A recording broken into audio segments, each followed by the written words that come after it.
Oh, the Pentagon's had a busy couple of days, hey? And yesterday, this story popped out. The Pentagon is just a simple rounding error, guys. Just a little bit of an accounting snafu. Don't worry about it. I'm sure that they're just as deferential to the regular, tax-paying public that's out there. Oh, you just mess up on your tax return forms. Oh, you don't fill something out correctly. That's fine, right? I'm sure they treat you the exact same way when they send out not racially ambiguous, nice, attractive woman up to the podium to just say, "Oopsie daisy, guys, it was just an accounting error that we gave an additional $6.2 billion to Ukraine." Huh. It's just an accounting error. Don't worry about it. Even though Biden on the sly manages to pledge an additional hundreds of millions of dollars every other day. Don't worry about that or anything like that. We're supporting the war, sticking it to Putin. Hey, we're doing our part, whatever other fucking nonsense I want to talk about. The Pentagon said Tuesday that it overestimated the value of the weapons it had sent to Ukraine by $6.2 billion over the past 2 years. Oh, so don't worry about it at all. It's already over there. We can't take it back. That would make us look bad, right?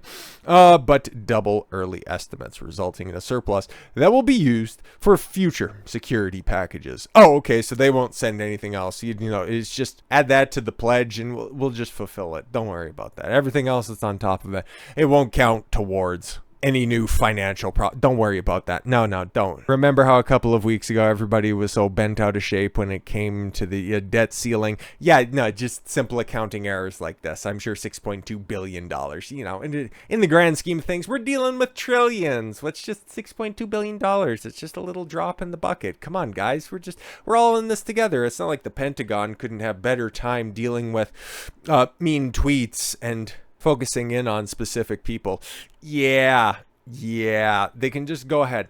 They will be brazen enough to say that we just have simple rounding errors. Oh, don't worry, guys. It's just $6.2 billion. But meanwhile, at the same time, oh yeah, we're just going to go ahead and spy on individual people. We're going to go ahead and monitor individuals.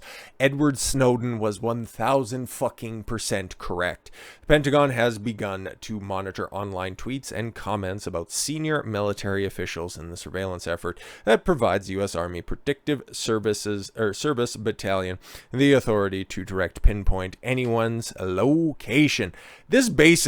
What this basically is because General Milley, the guy who wanted to better understand white rage in order to usher in a bunch of DEI policies into the Pentagon, well, that fucking dork is at the center of the Trump classified document situation. He wanted to go in really bad. Oh, he just really wanted to go into Iran and start a new war. But Trump's like, no, we are going to do no new wars. Excuse me, Millie, excuse me. You used to have a dog. Hey, fun story for a second, folks. We used to have a little dog. He was a little tiny dog. He would just kind of yap a lot like this guy, right? He tells me all the time, just a bunch of useless stuff. But no, we used to have a little dog named Millie, and we never really took him seriously. Kind of like I'm not going to take you seriously right now. A lot of people recommended you to me, but frankly, I don't take you seriously. Mark, you're not a serious person. So in kind, and thanks to the stupid fucking indictment that's floating around right now. No, actually, it was General Milley, noted warhawk, who talked Trump down from the edge of a full-scale military intervention with Iran. Really fucking makes sense. Anyways, Protective Services Battalion, the Pentagon's equivalent to the Secret Service, was initially tasked with safeguarding high-ranking military officers from assassination, kidnapping, injury, or embarrassment. I think that embarrassment, a little addition on there, is doing a hell of a lot of heavy lifting. However, it seems its ambit has since expanded to include monitoring social media for negative sentiment regarding its leaders or direct, indirect, and veiled threats. Yes, please don't criticize your unelected bureaucrats. They're just out here trying to uphold the United States Constitution, I think. An Army Procurement Department document, dated September 1st, 2022, details how the battalion uses tools and misattribution. I'm just mispronouncing things all over the place to disguise its internet presence while monitoring content on the internet, with investigators being able to combine social media data with both public and confidential information accessible through the Universal Universal Search Selector. The documents add the Pentagon has access to Twitter's fire hose. Of course they do. We already seen the backdoors that are in place at Twitter, had them alluded to at Facebook and Instagram, so it totally makes sense. Allowing the Army to search tweets without restriction, as well as other websites, including, oh my god, they're in close communication with the hacker 4chan, Reddit, and YouTube, of course, man, to identify counter-terrorism and counter-extremism and radicalization. I'm sure, even though I'm Canadian, probably on that search list. If online threats are detected, I've never threatened anybody. Well, not like that. The Pentagon's battalion can pinpoint one specific location through various surveillance techniques and data sources. Oh my god. Again, Edward Snowden, 100% correct.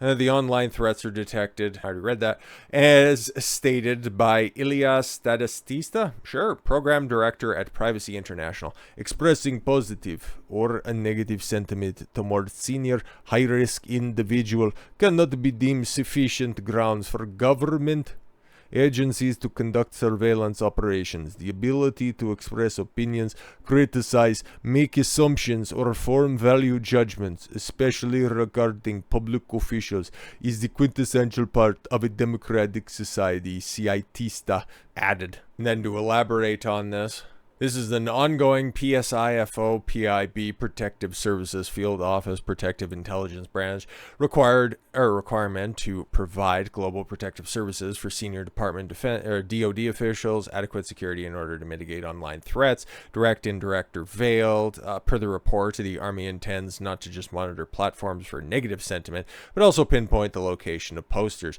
via the Intercept, who had the inside track on discovering this information. The Army's new toolkit goes far beyond social media surveillance than the type offered by private contractors like Dataminr, which helps police and military agencies detect perceived threats by scraping social media timelines and chat rooms for various keywords. Instead, Army Protective Service Battalion investigators would seemingly combine social media data with a broad variety of public and non-public information, all accessible through the Universal Search Selector. These sources of information include signal-rich discussions from illicit threat actor communities and access to around-the-clock conversations within the threat actor channels, public research, CCTV feeds, radio stations, news outlets, personal records, hacked information, webcams, and perhaps most invasive, cellular location data. There you go. So as long as you have this on you at all times, the government's always going to be watching. Big fucking shock on that one.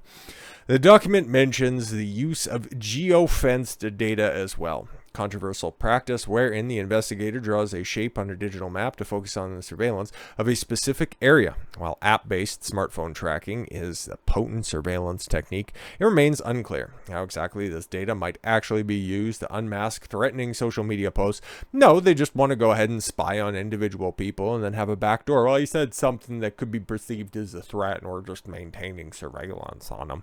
Or what relevant other data categories like radio stations or academic research could possibly have. They could be researching what we need for bomb. According to the Intercept, the PSB wants to search not just mainstream social media platforms, but also anonymous and semi-anonymous discussion boards like 4chan and Reddit. Yeah, of course. And chat platforms, Discord and Telegram. Yeah, of course, man. They want access to everything that you're doing. Not like they don't already have background channels, but they just want more official networks, okay, in order to just increase the surveillance state.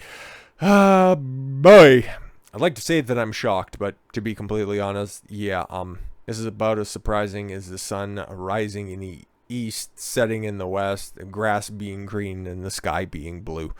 I'm not shocked by any of this at any point in time, and to think that if this is just simply to be confined within the borders of the United States of America, yeah, take it from the people who don't really think that borders are all that important, unless, of course, they're in a small country in Eastern Europe. But with all that said, thank you all very much for the gift of your time. I've been Don Consuelo. I want you to follow your gut and get after it. Take care, everyone.